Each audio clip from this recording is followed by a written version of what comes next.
Good morning class, আমি সন্তু। তোমরা দেখছো the learning expert 2.0 YouTube channel. তোমাদের আজকে কারেন্ট অ্যাফেয়ার্সের ক্লাসে আগস্ট মাসের পার্ট 2 এর সেকশনটা করানো হবে।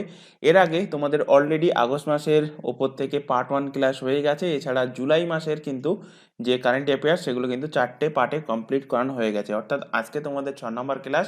এর আগে অলরেডি 5টা ক্লাস কিন্তু কভার হয়ে গেছে, সেগুলো যদি না দেখে থাকো অবশ্যই দেখে নেবে, কারণ প্রত্যেকটা ক্লাস কিন্তু তোমাদের সামনে যে এক্সামগুলো আসতে চলেছে সেই এক্সামের জন্য ইম্পর্টেন্ট। তো শুরু করছি আজকে 6 নম্বর ক্লাস এবং আগস্টের সেকেন্ড পার্টের ক্লাস। তো আজকের ক্লাসের ফার্স্ট কোশ্চেন দেখো, how many medals did India win at ফিজু world university games 2023? অর্থাৎ ফিজু বিশ্ব ইউনিভার্সিটি গেমস 2023-এ ভারত কতগুলো মেডেল জিতেছে। তো ফিজু বিশ্ব ইউনিভার্সিটি 2023-এ যে গেমসটা অনুষ্ঠিত হয়েছে সেই গেমসে ভারত জিতেছে কটা মেডেল? 26টা মেডেল জিতেছে। তো 26টা মেডেল জিতে ভারতের র্যাঙ্ক কত, ইন্ডিয়ার র্যাঙ্ক কত? তো 26টা মেডেল জিতে ভারতের র্যাঙ্ক হলো 7ম, অর্থাৎ 7th র্যাঙ্ক করেছে। যদি কোশ্চেন দেয় যে ফিজু বিশ্ব ইউনিভার্সিটি এই গেমসে ফার্স্ট পজিশনে কে আছে, ফার্স্ট র্যাঙ্কে কে আছে? তো ফার্স্ট র্যাঙ্কে আছে চায়না। তো ফিজুর ফুল ফর্ম কি? ফুল ফর্ম এক্সামে দিতে পারে। তো ফিজুর ফুল ফর্ম হলো ইন্টারন্যাশনাল ইউনিভার্সিটি স্পোর্টস ফেডারেশন। কি বললাম এখানে আমি লিখে দিচ্ছি, ইন্টারন্যাশনাল ইউনিভার্সিটি স্পোর্টস ফেডারেশন।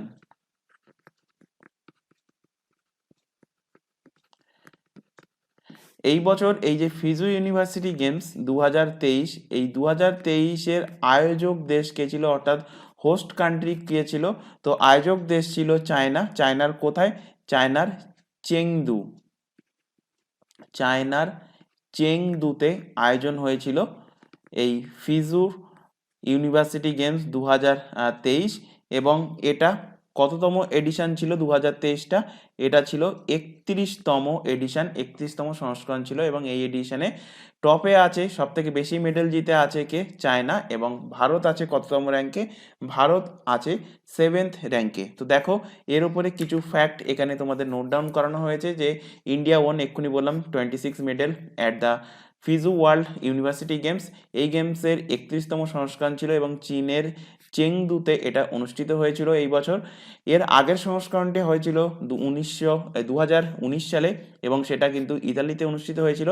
এবং এই বছর ভারত 11টা স্বর্ণপদক, 5টা রূপো এবং 10টা ব্রোঞ্জ মিলে কটা স্বর্ণ, কটা রূপো, কটা ব্রোঞ্জ পেয়েছে না মনে রাখলেও হবে, টোটাল কটা পেয়েছে এইটুকু মাথায় রাখবে। টোটাল পেয়েছে 28টা পদক, জিতে 7ম পজিশনে আছে।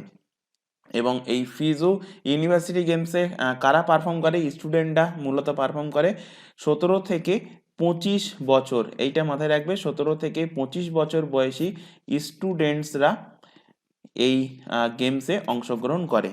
পরের কোশ্চেনে আসো, প্রতি বছর ভারত ছাড়ো আন্দোলন কবে পালিত হয়? ভারত ছাড়ো আন্দোলন দিবসটা কবে পালন করা হয়, কোন তারিখে পালন করা হয়? When is quite India movement observe in India every year? তো কুইট ইন্ডিয়া মুভমেন্ট কোন দিন থেকে শুরু হয়েছিল, এই ডেটটা যদি মাথায় থাকে তাহলে ইজিলি তোমরা অ্যান্সার করতে পারবে। তো ভারত ছাড়ো আন্দোলন এটা শুরু হয়েছিল কবে? শুরু হয়েছিল 8 আগস্ট 1942 সালে। তো 8 আগস্টে যেহেতু শুরু হয়েছিল, তো প্রত্যেক বছর 8 আগস্ট ভারত ছাড়ো আন্দোলন দিবস হিসাবে কিন্তু পালন করা হয়। এবং এই ভারত ছাড়ো আন্দোলনেই মহাত্মা গান্ধীকে,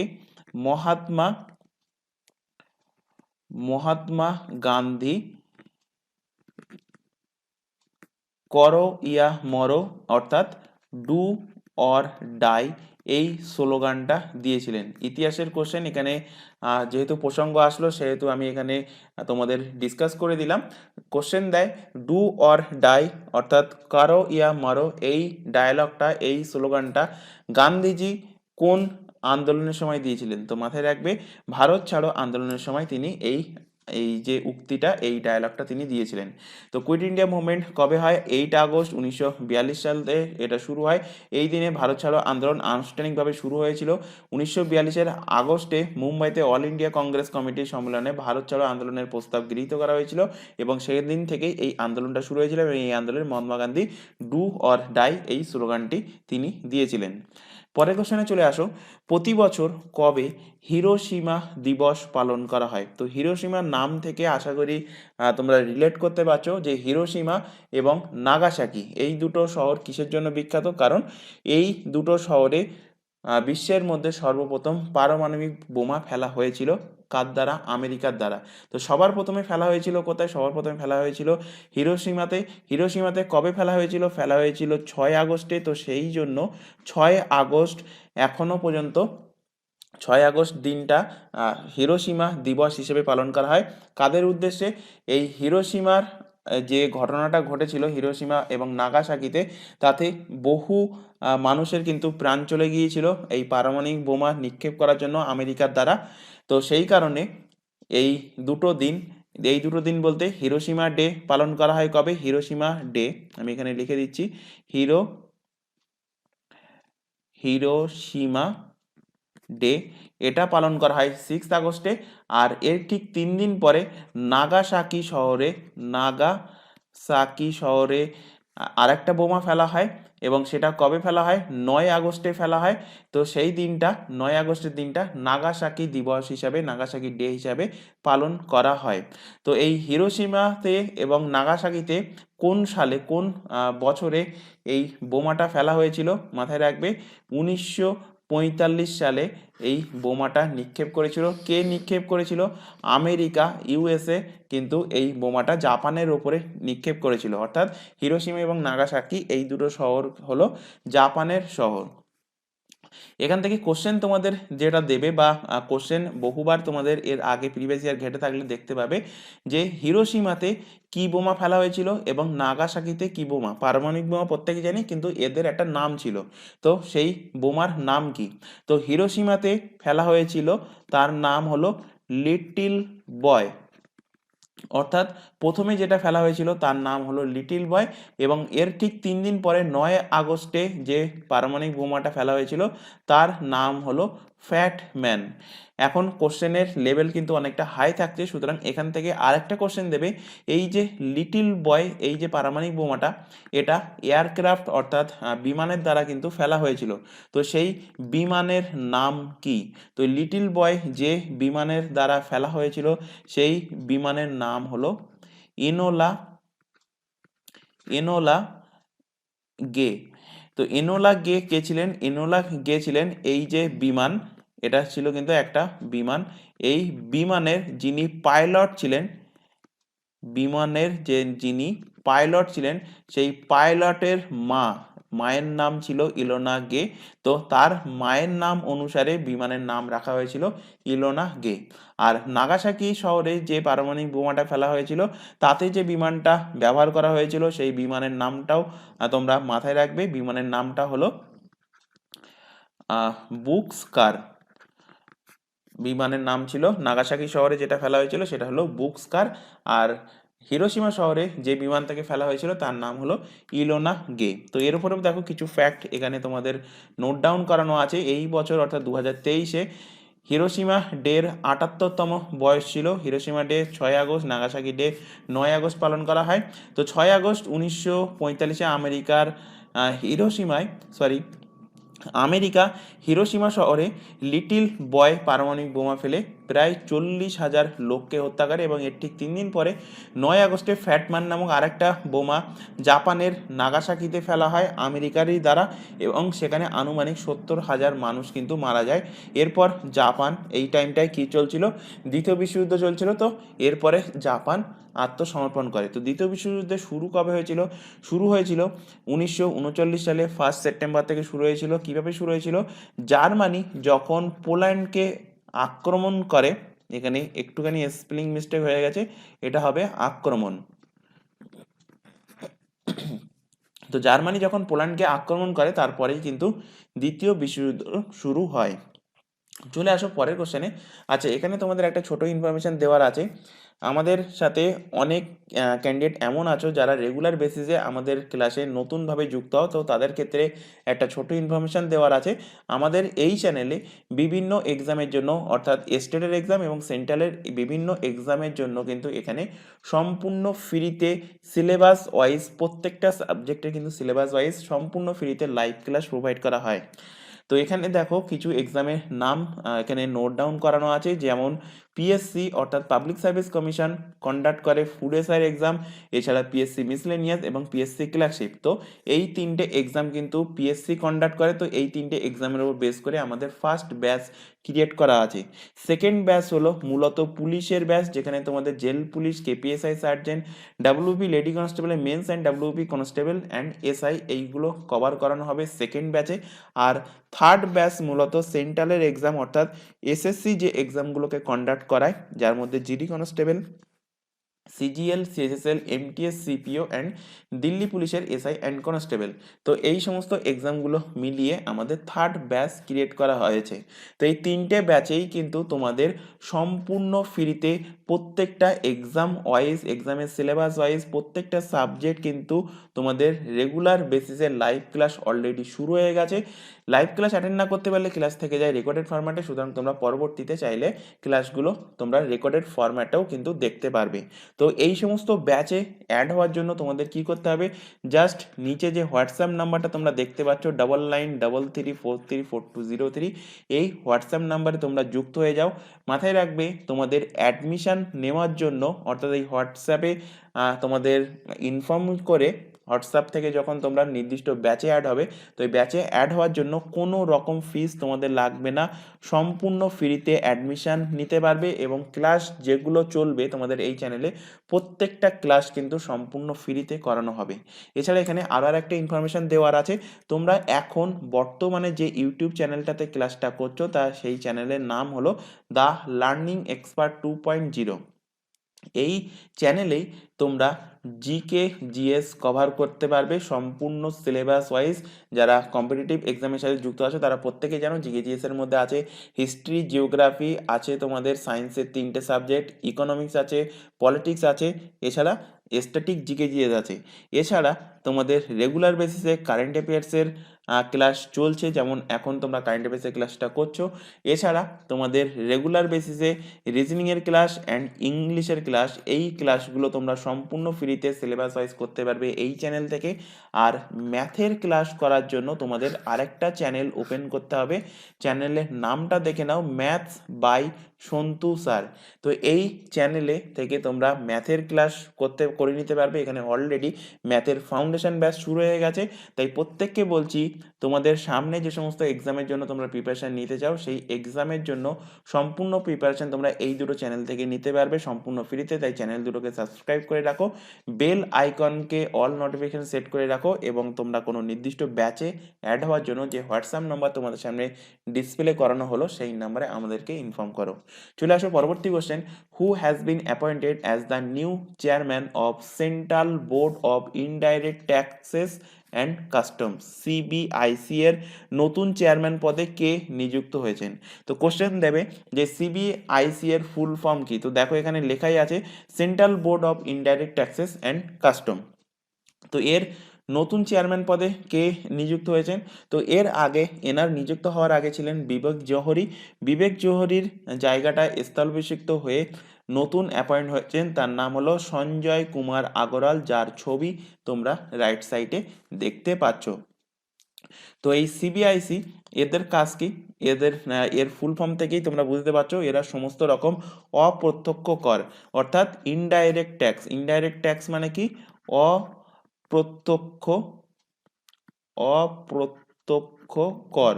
তো এরা সমস্ত রকম অপ্রত্যক্ষ করকে রেগুলেট করে, অর্থাৎ নিয়ন্ত্রণ করে। তো সিবিআইসি এর প্রসঙ্গ যেহেতু আসলো, এখান থেকে আরেকটা এর সাথে সেম রিলেটেড হলো কি, সিবিডিটি। সিবিডিটির ফুল ফর্ম কি? সিবিডিটির ফুল ফর্ম হলো C for central board, central board of, D for direct, T for tax.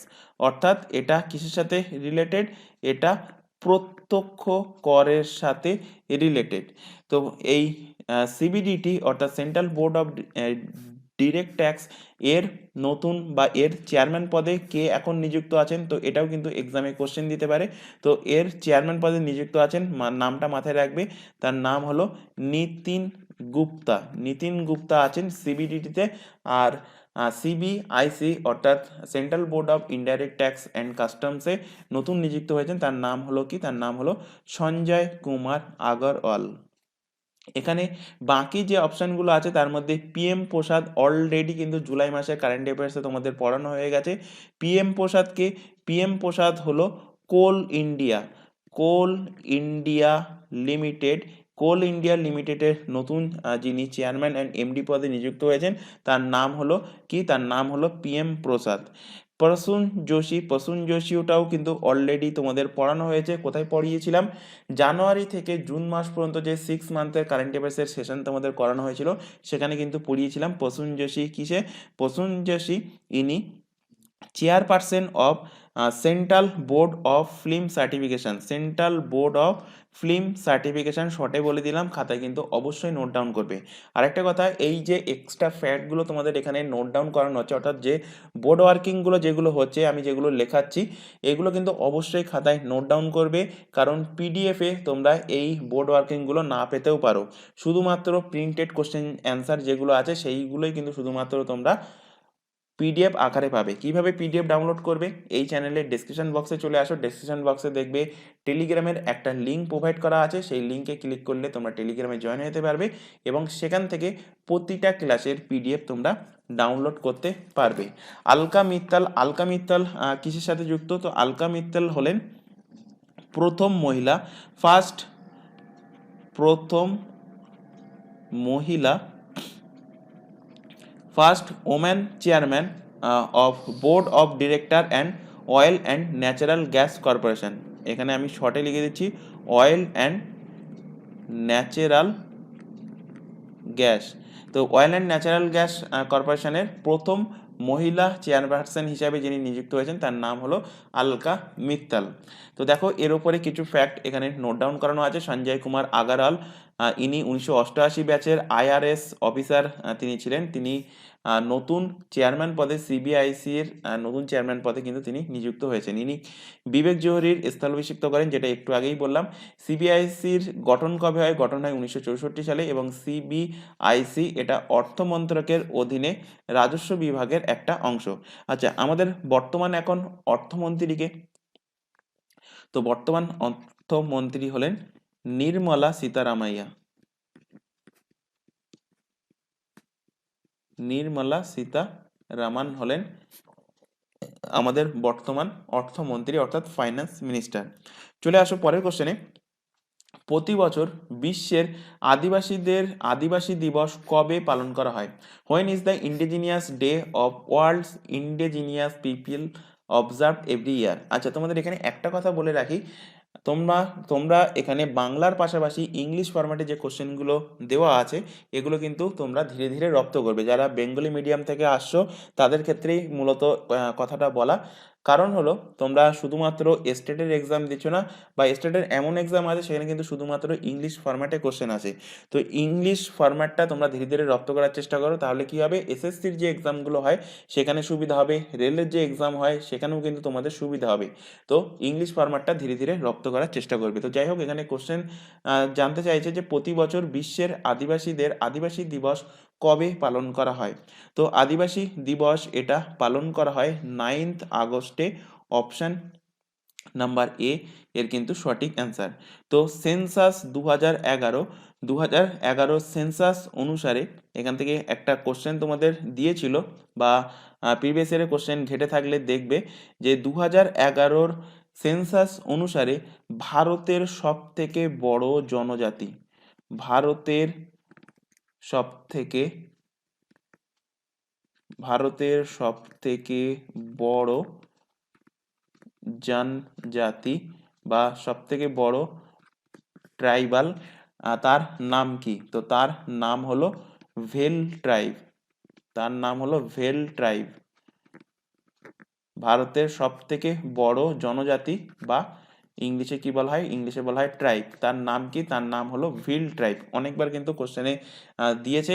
এই ভিল ট্রাইব মূলত কোথায় কোথায় দেখতে পাওয়া যায়? দেখতে পাওয়া যায় গুজরাটে, এদের দেখতে পাওয়া যায় রাজস্থানে, এছাড়া ছত্তিশগড়েও কিন্তু এদের দেখতে পাওয়া যায়। তো দেখো এর উপরে কিছু ফ্যাক্ট এখানে দেখো নোট ডাউন করানো আছে যে বিশ্ব আদিবাসী দিবস 1994 সাল থেকে ইউএনজিএ অর্থাৎ ইউনাইটেড নেশন জেনারেল অ্যাসেম্বলি দ্বারা প্রতিষ্ঠিত হয়েছিল। আদিবাসী জনসংখ্যা সংক্রান্ত জাতিসংঘের ওয়ার্কিং গ্রুপের প্রথম বৈঠক হয়েছিল কবে? 1982 সালে। কোথায় অনুষ্ঠিত হয়েছিল? জেনেভাতে অনুষ্ঠিত হয়েছিল। তো ভারতে 2011-র আদমশুমারি অনুসারে অর্থাৎ সেন্সাসের রিপোর্ট অনুসারে উপজাতির জনসংখ্যার সংখ্যা প্রায় 8.6% বা প্রায় 104 মিলিয়ন ব্যক্তি। আর ভিল হলো এক্ষুনি বললাম ভারতের বৃহত্তম উপজাতি, যা গুজরাট, মধ্যপ্রদেশ, রাজস্থান অ্যান্ড ছত্তিশগড়ে এরা কিন্তু বসবাস করে এই উপজাতির মানুষরা। চলে আসো পরবর্তী কোশ্চেন। আচ্ছা, এখানে আরো একটু ফ্যাক্ট নোট ডাউন করানো আছে। ওয়ার্ল্ড ট্রাইবাল ডিকেট কত সালে হয়েছিল? হয়েছিল 2022 থেকে 2023-এ। আর জাতিসংঘের একটা প্রতিবেদনে বলা হয়েছে প্রায় 7,000 উপজাতীয় ভাষা রয়েছে, যার মধ্যে 40% কিন্তু বিলুপ্তির পথে। এটা বিশ্বের রেসপেক্টে বলা হয়েছে যে 7,000 উপজাতীয় ভাষা রয়েছে, যার মধ্যে 40% কিন্তু এখন বিলুপ্তির পথে। চলে আসো পরের কোশ্চেন। রাজৌরির চিকরি কাঠের কারুকাজ এবং মুশক বুজ্জি চাল কোন রাজ্য বা কেন্দ্রশাসিত অঞ্চলে জিআই ট্যাগ পেয়েছে? Rajouri chikri woodcraft and Mushqbudji rice of which state of UT received the GI tag? তো এই রাজৌরির চিকরি কাঠের কারুকার্য আর মুশাকবুজ্জি চাল এই দুটো কোন রাজ্যের জন্য জিআই ট্যাগ পেয়েছে বা কোন কেন্দ্রশাসিত অঞ্চল? তো এটা পেয়েছে জম্মু কাশ্মীরের জন্য। তো অপশন নাম্বার এ এর কিন্তু সঠিক অ্যান্সার। জিআই ট্যাগের ওপরে এর আগে জুলাই মাসের যে ক্লাসগুলো করানো হয়েছিল সেখানে কিন্তু তোমাদের জিআই ট্যাগের ব্যাপারে অনেক কিছু ডিসকাস করানো হয়েছিল। আরও একবার রিভিশন করিয়ে দিচ্ছি যাতে করে জিনিসটা মুখস্থ থাকে। GI for geographical indication. GI tag কত বছরের জন্য ভ্যালিড থাকে? এটা ভ্যালিড থাকে 10 বছরের জন্য। 10 বছরের জন্য জিআই ট্যাগ ভ্যালিড থাকে। এই জিআই ট্যাগ দেওয়া হয়েছিল কোন অ্যাক্ট অনুযায়ী? তো এটা দেওয়া হয়েছিল জিওগ্রাফিক্যাল ইন্ডিকেশন রেজিস্ট্রেশন। এখানে জিওগ্রাফিক্যাল ইন্ডিকেশনকে আমি শর্টে লিখলাম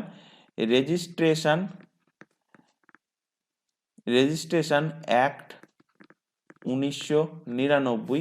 এই অ্যাক্ট অনুসারে ভারতে জিআই ট্যাগ দেওয়া শুরু হয়েছে এবং ভারতে প্রথম জিআই ট্যাগ দেওয়া হয়েছে কোন জিনিসকে? ফার্স্ট জিআই ট্যাগ এটা কোন বস্তুকে দেওয়া হয়েছে? দেওয়া হয়েছে দার্জিলিংয়ের চাকে। দার্জিলিং টিকে প্রথম জিআই ট্যাগ দেওয়া হয়েছে। কত সালে দেওয়া হয়েছিল? 2004 সালে জিআই ট্যাগ দেওয়া হয়েছিল। জিআই ট্যাগ রেজিস্ট্রেশন এর কথা যেটা বললাম, যেটা অ্যাক্ট 1999 সালে চালু হয়েছিল। তো এই জিআই ট্যাগ রেজিস্ট্রেশন এর অফিসটা কোথায় অবস্থিত?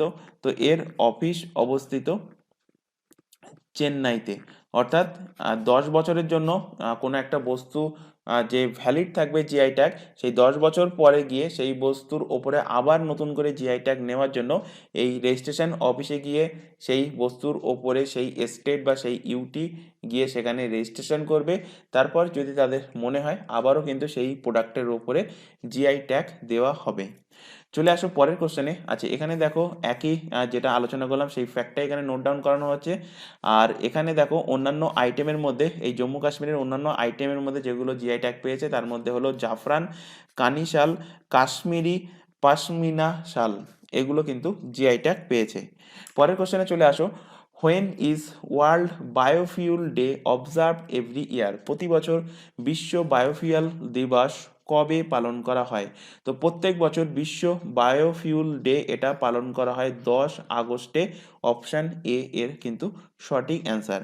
আচ্ছা, আমাদের এই যে বায়োফিউলের প্রসঙ্গ যেহেতু আসলো, আমাদের পেট্রোলিয়াম অ্যান্ড ন্যাচারাল গ্যাসের মন্ত্রীকে বর্তমানে পেট্রোলিয়াম অ্যান্ড ন্যাচারাল গ্যাসের মন্ত্রী হলেন হরদীপ সিং পুরী।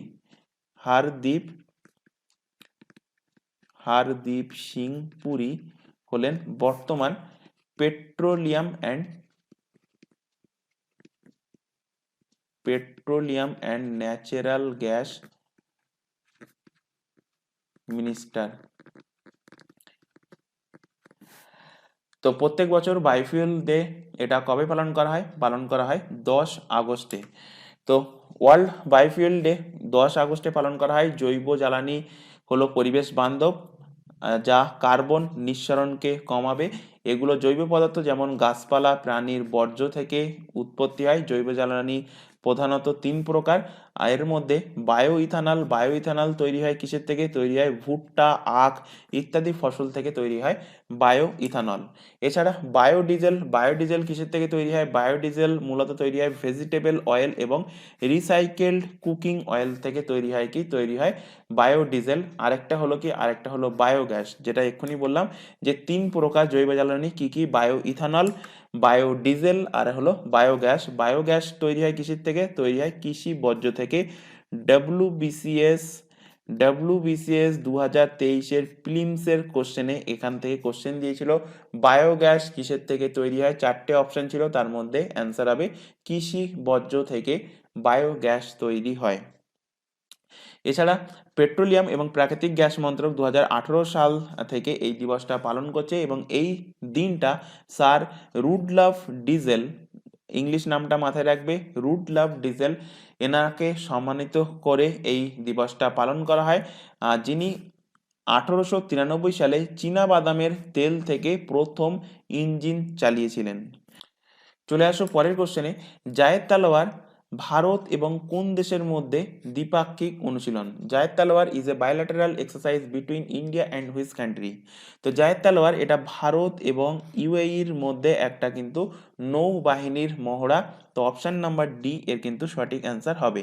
দেখো এর উপরে কিছু ফ্যাক্ট এখানে নোট ডাউন করানো আছে। ভারতের নৌবাহিনী এবং সংযুক্ত আরব এমিরেটস, ইউএইর ফুল ফর্ম হলো ইউনাইটেড আরব এমিরেটস, এই ইউএইর নৌবাহিনীর মধ্যে দ্বিপাক্ষিক নৌমহড়া যার নাম হলো জায়েদ তালোয়ার, এটা অনুষ্ঠিত হয়েছে। কোথায় অনুষ্ঠিত হয়েছে?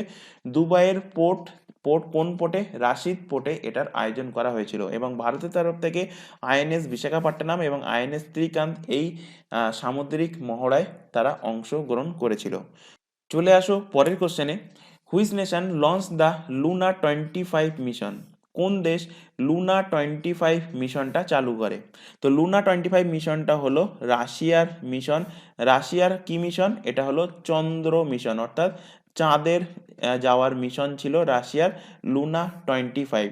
এবং এই লুনা 25 এই যে চন্দ্র মিশনটা, এটা অবতরণ করার কথা ছিল কোথায়? অবতরণ করার কথা ছিল চাঁদের সাউথ পোলে, অর্থাৎ চাঁদের দক্ষিণ মেরুতে। দক্ষিণ মেরুতে কিভাবে এরা এদের সিস্টেম ছিল সেটা পিন পয়েন্ট ল্যান্ডিং হওয়ার কথা ছিল, কিন্তু চাঁদের মাটিতে যাওয়ার সাথে সাথেই এদের যে লুনা 25 যে স্যাটেলাইটটা সেটা কিন্তু ক্র্যাশ করে যায়, অর্থাৎ এই চন্দ্র মিশনটা কিন্তু তাদের সফল হয়নি, সেটা কিন্তু বিফলে চলে যায়।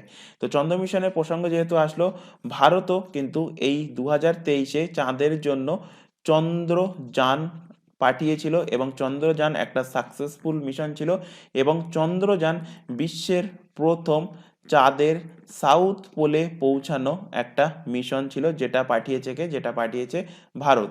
এবং ভারতের কিন্তু সেটা পিন পয়েন্ট ল্যান্ডিং ছিল না। ভারতের টার্গেট ছিল যা হোক করে যেখানে হোক না কেন চাঁদের দক্ষিণ মেরুতে যেন অবতরণ করে, অর্থাৎ সেটা ভারতের টার্গেট কি ছিল? ভারতের টার্গেট ছিল সফট ল্যান্ডিং। সেই কারণে কিন্তু ভারত সাকসেসফুল হতে পেরেছে। কিন্তু রাশিয়ার টার্গেট ছিল পিন পয়েন্ট ল্যান্ডিং, অর্থাৎ তারা কিন্তু এক্স্যাক্ট লোকেশন তারা সিলেক্ট করে দিয়েছিল, সেখানেই ল্যান্ডিং করতে হবে, কিন্তু সেখানে তারা ল্যান্ডিং করতে পারেনি, সেই কারণে তাদের মিশনটা বিফলে চলে যায়। তো রাশিয়ার প্রসঙ্গ যেহেতু আসলো, রাশিয়ার স্পেস এজেন্সির নাম জানতে চাই, অনেকবার এক্সামে কোশ্চেন দিয়েছে। তো নাম হলো রসকসমস হলো রাশিয়ার স্পেস এজেন্সি, যার এস্টাবলিশ হয় কবে? এস্টাবলিশ হয় 1992 সালে। আচ্ছা, লুনা 25-এর প্রসঙ্গ যেহেতু আসলো, এখান থেকে আরেকটা মিশনে আলোচনা করে দিই, লুনা 24। অর্থাৎ এর আগে যে চন্দ্র মিশনটা ছিল সেটাও কিন্তু রাশিয়ার চন্দ্র মিশন ছিল এবং লুনা 24 মিশনটা ছিল সাকসেসফুল মিশন। এর পরবর্তীতে যে লুনা 25 মিশনটা রাশিয়ারা চালায় সেটা কিন্তু সাকসেসফুল হয়নি, সেটা ছিল একটা ফেল্ড মিশন। এর উপরে দেখো কিছু ফ্যাক্ট এখানে নোট ডাউন করানো আছে। এই মিশনের উদ্দেশ্য ছিল, অর্থাৎ লুনা 25 মিশনের উদ্দেশ্য ছিল দক্ষিণ মেরুর কাছে পিন পয়েন্ট অবতরণ করা। এই পিন পয়েন্ট অবতরণ করতে গিয়েই কিন্তু এদের সাকসেসফুল ল্যান্ডিং হয়নি, তাদের প্ল্যানটা, তাদের ক্রাফটটা কিন্তু সেটা নষ্ট হয়ে যায়, অর্থাৎ ক্র্যাশ করে যায়। তো ল্যান্ডিং ক্রাফটটি সোয়ুজ 2 ফ্রেগাট রকেট চড়ে উৎক্ষেপণ করা হয়েছিল। 1 বছরের জন্য চাঁদে থাকবে বলে কিন্তু আশা করা হয়েছিল, কিন্তু সেটা চন্দ্রপৃষ্ঠে বিধ্বস্ত হওয়ার সাথে সাথে মিশনটাও কিন্তু ব্যর্থ হয়। রাশিয়ার সর্বশেষ যে সফল চন্দ্র অভিযান ছিল সেটা ছিল লুনা 24। এক্ষুনি বলে দিলাম 1976 সালে তারা সফল চাঁদে কিন্তু তারা চন্দ্রযান পাঠিয়েছিল, যার নাম ছিল কি? লুনা 24। এবং রাশিয়ার স্পেস এজেন্সির নাম হলো রসকসমস, যেটা এস্টাবলিশ হয় 1992 সালে। পরের কোশ্চেনে চলে আসো, প্রতি বছর কখন দেশভাগের ভয়াবহ স্মরণ দিবস পালন করা হয়? When is partition horrors remembrance day observe every year? প্রতি বছর দেশভাগের ভয়াবহ স্মরণ দিবস এটা পালন করা হয় কবে? পালন করা হয় 14ই আগস্টে। অপশান নাম্বার বি এর কিন্তু সঠিক অ্যান্সার হবে। এই দিবসটা কেন পালন করা হয়? এই দিবসটা পালন করা হয় কারণ এই দিন ইন্ডিয়া অ্যান্ড পাকিস্তানের বর্ডার আলাদা করে দেওয়া হয়েছিল। ইন্ডিয়া এবং পাকিস্তানের বিভাজন করা হয়েছিল কবে? 14 আগস্ট 1947 সালে। তো সেই দিনটার কথা অনুসরণে 2021 সাল থেকে প্রধানমন্ত্রী বাই প্রাইম মিনিস্টার প্রধানমন্ত্রী নরেন্দ্র মোদীর দ্বারা কিন্তু এই দিবসটা পালন করা শুরু হয়েছে, অর্থাৎ পার্টিশন হররস রিমেম্বারেন্স ডে এই দিবসটা পালন করা শুরু হয়েছে। এবং এই বছর 2021 ছিল ফার্স্ট সংস্করণ, 2022 সেকেন্ড সংস্করণ, অর্থাৎ 2023 এটা ছিল তৃতীয়তম সংস্করণ, অর্থাৎ এটা ছিল থার্ড সংস্করণ। এবং এখানে আমাদের যে ভারতবর্ষের স্বাধীন হয় কবে? 15ই আগস্টে। আর তার আগের দিন পাকিস্তান স্বাধীন হয়ে যায় কবে? পাকিস্তান স্বাধীন হয় 14ই আগস্টে। তো ভারত স্বাধীন হওয়ার কততম বর্ষ এই বছর পালন করেছে? 77তম ইন্ডিপেন্ডেন্স ডে ভারত পালন করেছে কবে? পালন করেছে 2023 সালে। এবং 2023 এই যে হররস রিমেম্বারেন্স ডে এর যে থিমটা কিন্তু অবশ্যই মাথায় রাখতে হবে। থিম কে ছিল? থিম 2023 থিম ছিল nation first, nation first always first, nation first always first. এটা ছিল 2023 পার্টিশন হররস রিমেম্বারেন্স ডে এর থিম। তো দেখো এর উপরে কিছু ফ্যাক্ট এখানে নোট ডাউন করানো আছে, এক্ষুনি থিমটা বলে দিলাম। এই দিনটা 1947 সালে দেশভাগের সময় মানুষের নির্যাতিত এবং দুর্দশাকে স্মরণ করে এবং 2021 সাল থেকে এই দিবসটা প্রথম পালন করা শুরু হয়। পরের কোশ্চেনে চলে আসো, 70A ফ্রিগেট প্রকল্প কোন বছর চালু হয়? Project 70A frigate was launched in which year? তো এই প্রকল্পটা শুরু হয়েছিল 2019 সালে। অপশন নাম্বার বি এর কিন্তু সঠিক অ্যান্সার। এই 2019 সালে এই যে প্রজেক্ট 70A যে ফ্রিগেট, এটা ভারতের নৌসেনা দ্বারা কিন্তু লঞ্চ করা হয়। এবং এই প্রকল্পের দ্বারা, অর্থাৎ 17A এই প্রকল্পের দ্বারা ভারতের নৌসেনাতে সাতটা স্টিল গাইডেড ফ্রিগেট, কি বললাম? 7টা still guided frigates, 7টা still guided frigates জাহাজ তৈরি করার কথা হয়। এবং সম্প্রতি 6 নম্বর এবং 7 নম্বর, অর্থাৎ লাস্টের দুটো যে জাহাজ, সেই দুটো জাহাজকে কিন্তু লঞ্চ করা হয়। তো সম্প্রতি 6 নাম্বার এবং 7th নাম্বার জাহাজ দুটোকে লঞ্চ করা হয়। তো 6 নাম্বার এবং 7th নাম্বার যে জাহাজ দুটো তাদের নামটা কিন্তু মাথায় রাখতে হবে।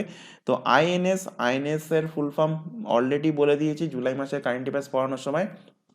ইন্ডিয়ান নেভাল শিপ, আইএনএস এর ফুল ফর্ম। তো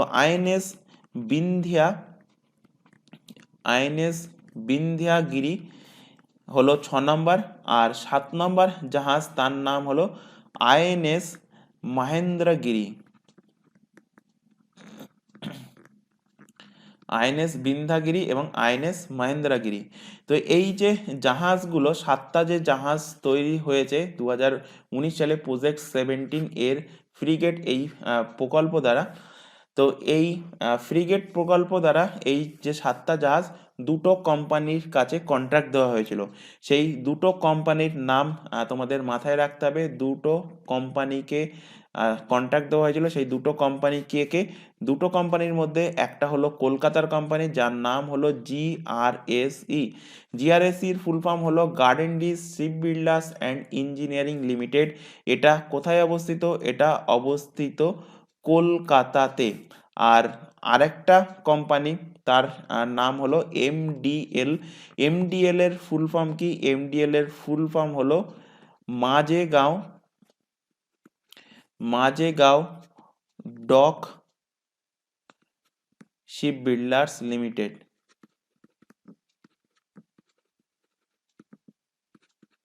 sheep builders limited.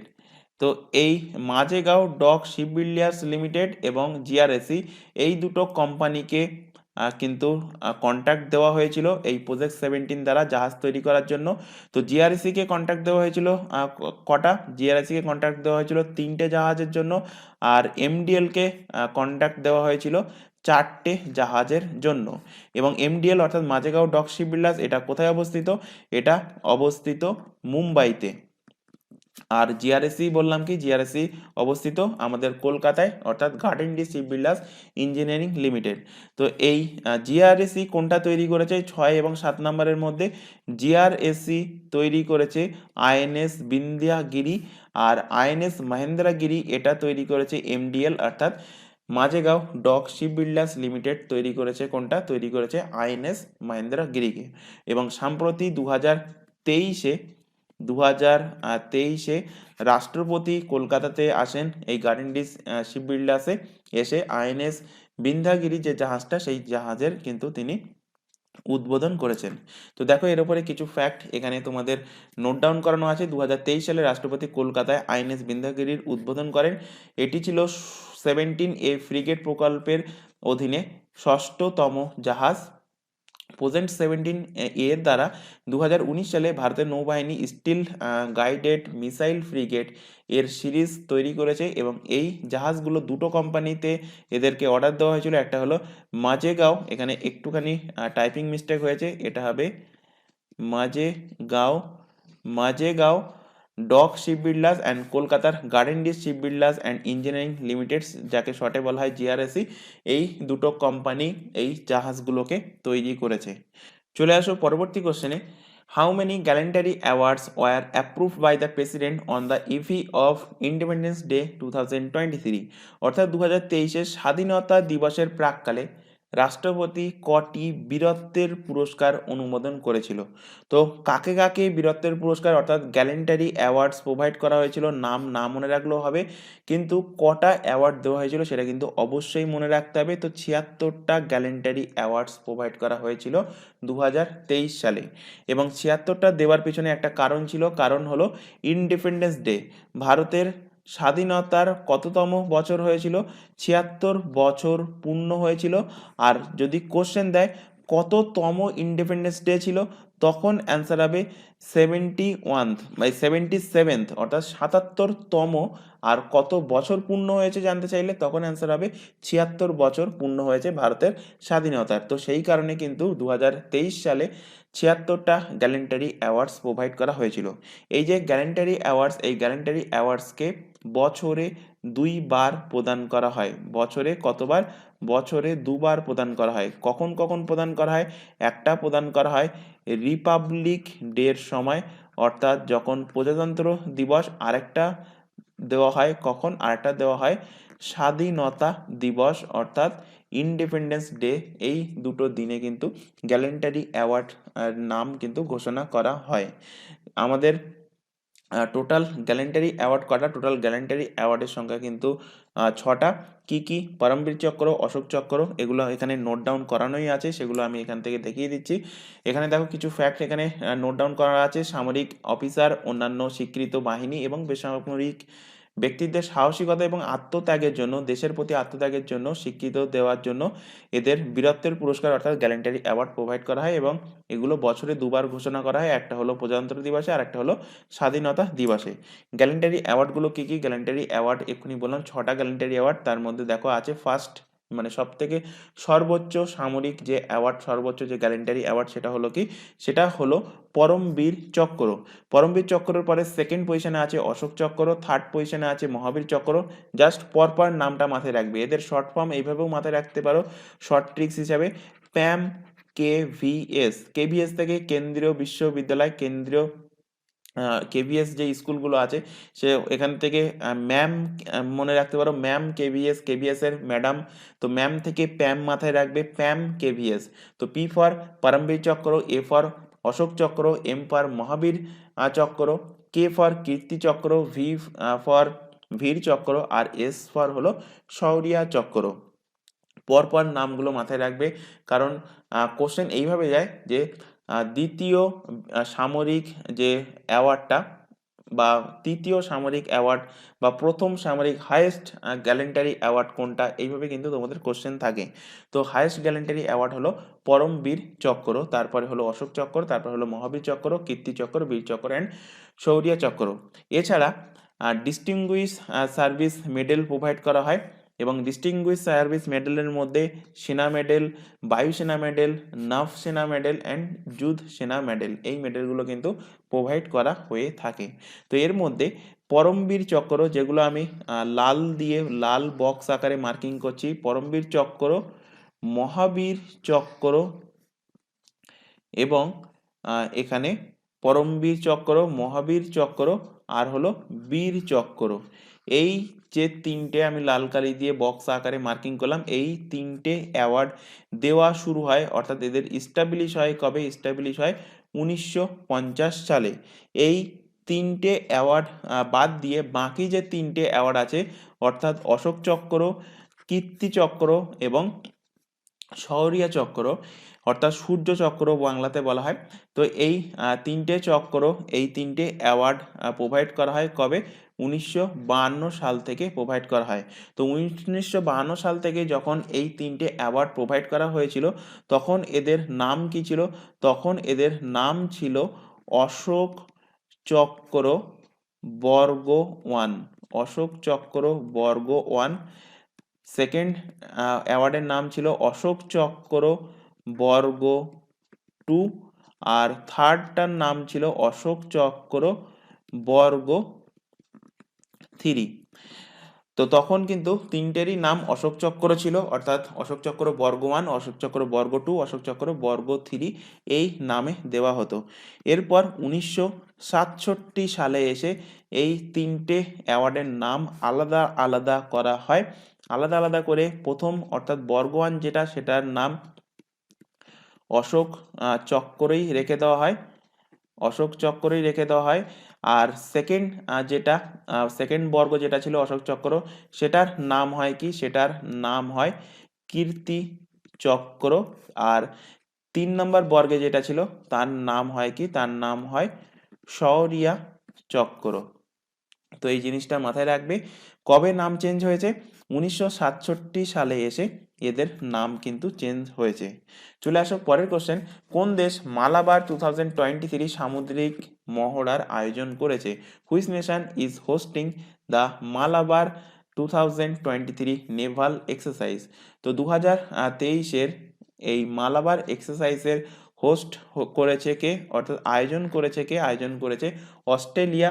Option number D এর কিন্তু সঠিক অ্যান্সার হবে। অস্ট্রেলিয়ার কোথায় এর আয়োজন হয়েছে?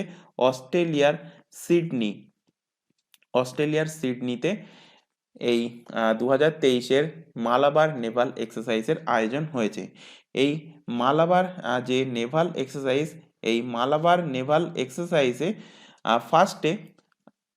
ফার্স্টে এই মালাবার নেভাল এক্সারসাইজ এই দুটো শুরু হয়েছিল কোন কোন কান্ট্রির মধ্যে? ইন্ডিয়া এবং এটা শুরু হয়েছিল ইন্ডিয়া এবং আমেরিকার মধ্যে। ইন্ডিয়া এবং আমেরিকার মধ্যে ফার্স্ট মালাবার এক্সারসাইজ শুরু হয়।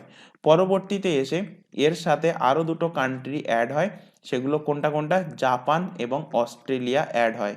এবং তোমরা প্রত্যেকেই জানো কোয়াড কান্ট্রির মধ্যে কোন কোন কান্ট্রিগুলো চলে আসে? কোয়াড কান্ট্রির মধ্যে চলে আসে ইন্ডিয়া, আসে আমেরিকা, আসে জাপান এবং আসে অস্ট্রেলিয়া। তো কোশ্চেন দেবে যে মালাবার এক্সারসাইজটা কাদের মধ্যে সংগঠিত হয়?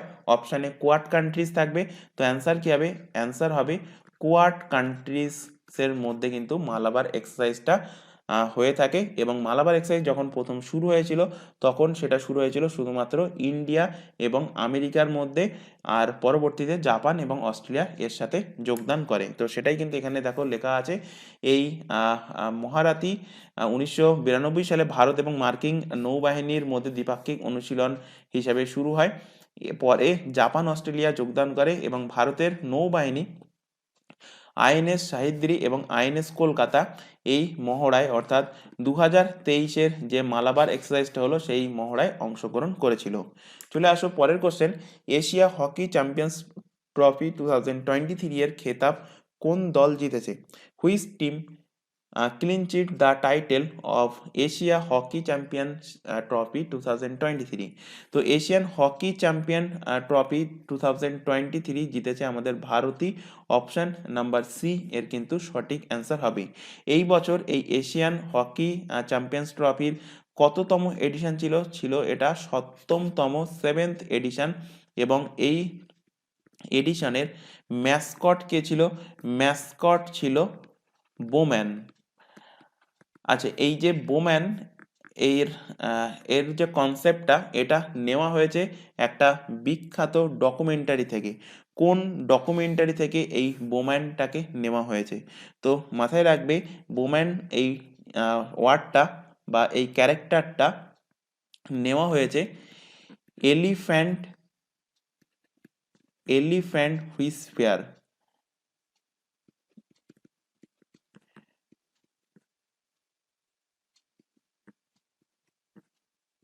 এলিফ্যান্ট হুইসপারাস এই ডকুমেন্টারি থেকে। এটা হলো একটা ডকুমেন্টারি ফিল্ম। এই ডকুমেন্টারি ফিল্ম থেকে কিন্তু এই বোম্যান ক্যারেক্টারটাকে নেওয়া হয়েছে, যেটা হলো তোমাদের এশিয়া হকি চ্যাম্পিয়ন্স ট্রফির ম্যাসকট ছিল। তো এই এলিফ্যান্ট হুইসপেয়ার এটা এতটা ফেমাস হয়েছে কেন? কারণ হলো এটা 2023-এর অস্কার অ্যাওয়ার্ড জিতেছিল। 2023-এর বেস্ট 2023-এর বেস্ট ডকুমেন্টারি ফিল্মের অস্কার অ্যাওয়ার্ড জিতেছে কোনটা? এলিফ্যান্টটা হুইসপেয়ার। এবং এর আয়োজন কোথায় করা হয়েছিল? এই এশিয়ান হকি চ্যাম্পিয়নশিপের এর আয়োজন করা হয়েছিল, এর হোস্ট করা হয়েছিল আমাদের ভারতেই। ভারতের কোথায়? ভারতের চেন্নাইতে এর আয়োজন করা হয়েছিল। চেন্নাই কোথায়? তামিলনাড়ুতে অবস্থিত। তো এর উপরেও দেখো কিছু ফ্যাক্ট এখানে নোট ডাউন করানো আছে। ভারত চতুর্থ এশিয়ান চ্যাম্পিয়নশিপ ট্রফি জিতেছে, অর্থাৎ এর আগে কিন্তু ভারত 3টে অলরেডি এশিয়ান চ্যাম্পিয়ন ট্রফি জিতেছিল। এটা চতুর্থ হলো এটা নিয়ে। এবং ফাইনালে মালয়েশিয়াকে হারিয়ে ভারত এই বছরও কিন্তু এশিয়ান হকি চ্যাম্পিয়নশিপ ট্রফিটা জিতেছে। এটা এই বছর 7ম সংস্করণ ছিল তামিলনাড়ু চেন্নাইতে। মেয়র রাধাকৃষ্ণান স্টেডিয়ামে এর ফাইনাল ম্যাচটা কিন্তু আয়োজন করা হয়েছিল। ম্যাসকট কি ছিল? ম্যাসকট ছিল বোম্যান, যেটা নেওয়া হয়েছে এলিফ্যান্ট হুইসপেয়ার্স এই ডকুমেন্টারি ফিল্মের ক্যারেক্টার থেকে। চলে আসো পরের কোশ্চেনে। বিন্দেশ্বর পাঠক পাস্ট অ্যাওয়ে রিসেন্টলি, হু ওয়াজ হি? সম্প্রতি বিন্দেশ্বর পাঠক মারা গেলেন, ইনি কে ছিলেন? তো ইনি ছিলেন একজন সামাজিক উদ্যোক্তা অর্থাৎ সোশ্যাল এন্টারপ্রেনার ছিলেন কিন্তু ইনি। তো ইনি এতটা ফেমাস কেন হয়েছেন, কেন তোমাদের এখন পড়তে হচ্ছে কারেন্ট অ্যাফেয়ার্সে এনার নামটা? তো এনার নাম পড়ার কারণ হলো, এখন তোমরা যে সুলভ শৌচালয়ের নামটা শুনেছো, প্রত্যেক বাড়িতে একটা করে সুলভ শৌচালয় থাকতে হবে। তো এই সুলভ শৌচালয় প্রত্যেক বাড়িতে থাকার জন্য ইনি সুলভ ইন্টারন্যাশনাল সোশ্যাল সার্ভিসের শুরু করেছিলেন। কি শুরু করেছিলেন? সুলভ ইন্টারন্যাশনাল সুলভ ইন্টারন্যাশনাল সোশ্যাল সার্ভিস এর শুরু করেছিলেন কে? শুরু করেছিলেন বিন্দেশ্বর পাঠক, এবং ইনি কিন্তু সাম্প্রতিক মারা যান। এবং এনার তৈরি যে সোশ্যাল সার্ভিস, সুলভ ইন্টারন্যাশনাল সোশ্যাল সার্ভিস, এটা 2016 সালে গান্ধী পিস প্রাইজ, গান্ধী শান্তি পুরস্কার বা গান্ধী পিস প্রাইজ, এই অ্যাওয়ার্ডে কিন্তু সম্মানিত হয়েছিল। আর বিন্দেশ্বর পাঠক ইনিও কিন্তু আরেকটা সম্মানে সম্মানিত হয়েছেন, সেটা হলো ভারতের সেকেন্ড হাইয়েস্ট, অর্থাৎ ভারতের থার্ড হাইয়েস্ট পদ্মভূষণ। তো পদ্মভূষণ সম্মানে কিন্তু এনাকে সম্মানিত করা হয়েছিল। তো এখানে গান্ধী পিস প্রাইজের প্রসঙ্গ যেহেতু আসলো, তো এখান থেকে মাথায় রাখতে হবে 2023-এ গান্ধী পিস প্রাইজ কে পেয়েছে? তো 2023-এ গান্ধী পিস প্রাইজ পেয়েছে Gita press, Gita press Gorakhpur, Gita press Gorakhpur. ইনি 2023-এ গান্ধী পিস প্রাইজ অ্যাওয়ার্ডে সম্মানিত হয়েছেন। তো দেখো এর উপরে কিছু ফ্যাক্ট এখানে নোট ডাউন করানো আছে। ইনি বিহারে, এখানে একটুখানি টাইপিং মিস্টেক হয়েছে, ইনি বিহারে জন্মগ্রহণ করেছিলেন, অর্থাৎ বিন্দেশ্বর পাঠক বিহারে জন্মগ্রহণ করেছিলেন, এবং ইনি 1970 সালে একটা পাবলিক টয়লেট ব্যবস্থা চালু করার জন্য সুলভ আন্তর্জাতিক সমাজসেবা সংস্থা প্রতিষ্ঠা করেছিলেন। এর জন্য 1991 সালে তাকে পদ্মভূষণ সম্মানে সম্মানিত করা হয়, যেটা third highest civilian award, third highest civilian award. First highest civilian award কোনটা? ফার্স্ট হাইয়েস্ট সিভিলিয়ান অ্যাওয়ার্ড হলো Bharat Ratna, second highest civilian award হলো পদ্মবিভূষণ, থার্ড হাইয়েস্ট হলো পদ্মভূষণ, ফোর্থ হাইয়েস্ট হলো পদ্মশ্রী।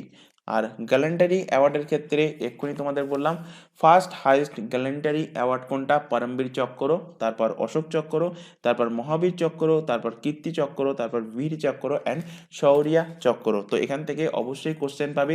দুটো ফ্যাক্টই কিন্তু আজকের এই ক্লাসে ডিসকাস করে দিলাম। এছাড়া এখানে এই যে সুলভ ইন্টারন্যাশনাল যে তিনি সোশ্যাল সার্ভিসটা চালু করেছিলেন এটা, এবং এর পাশাপাশি আরেকটা ফাউন্ডেশন ছিল অক্ষয় পাত্র ফাউন্ডেশন, এই দুটো যৌথভাবে 2016 সালে গান্ধী শান্তি পুরস্কার অর্থাৎ গান্ধী পিস প্রাইজ পেয়েছিল, এবং এই বছর পেয়েছিল গীতা প্রেস গোরখপুর। তো আশা করি আজকে ক্লাসে যে 15টা কোশ্চেন করানো হলো, প্রত্যেকটা কোশ্চেন তোমাদের ক্লিয়ার হয়েছে। যদি কোথাও ডাউট থেকে থাকে অবশ্যই কমেন্ট বক্সে তোমরা কমেন্ট করে জানাবে যে কোথায় তোমাদের ডাউট থাকছে। আর ক্লাসে আর যে প্রসঙ্গগুলো করানো হচ্ছে, সেগুলো যদি তোমাদের, যে প্রশ্নগুলো করানো হচ্ছে সেগুলো যদি তোমাদের ভালো লেগে থাকে, অবশ্যই ক্লাসটাকে তোমরা লাইক করবে, তোমার বন্ধু বান্ধবের মধ্যে শেয়ার করবে যারা কম্পিটিটিভ এক্সামের জন্য প্রিপারেশন নিচ্ছে। তো আজকের ক্লাস আমরা এখানে শেষ করছি। আজকের ক্লাসে এই পর্যন্ত, নেক্সট দেখা হবে পরবর্তী ক্লাস নিয়ে। Thank you.